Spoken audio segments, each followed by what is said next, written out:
Choyxona aytmang. Daryoga kelamiz. Tog'da nima bor sovuqda?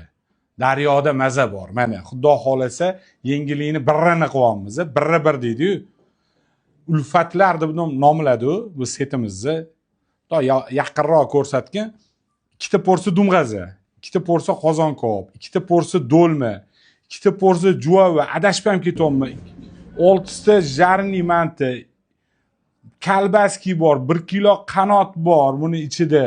Ikkita achshu, ikkita suzma, ikkita salyonni, ikkita iced tea, 6 ta non, 6 ta choy. 10 ta odamga ikkita iced tea nima bo'ladi, Feruz? Ikkita kola qo'sh, mendan andushi. Birinchi taom yo'qmi deyotganlarga, bulyondan ol. Mana qaziqarta qaynagan bulyon. Piyozlarni sepib, qaynoq mazza qilib, qaynab olasizlar-da, keyin o'rtaga bitta mamni qo'ysanglar, bu yog'i obod bo'lib ketadi.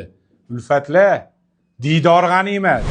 Buni yana eng qiziqarli joyi, ofisda o'tirsanglar ham xuddi shu narxga laganga qilib beramiz. Laganni tagiga ham daryoda yozib qo'yganmiz. Lagan sizlarga daryodan esdalik bo'ladi. Buni narxi hamma narsasi, xizmatlari bilan birga 1,50,000 so'm baholadi. Maza qilib yuboradigan joyi. Kelinglar.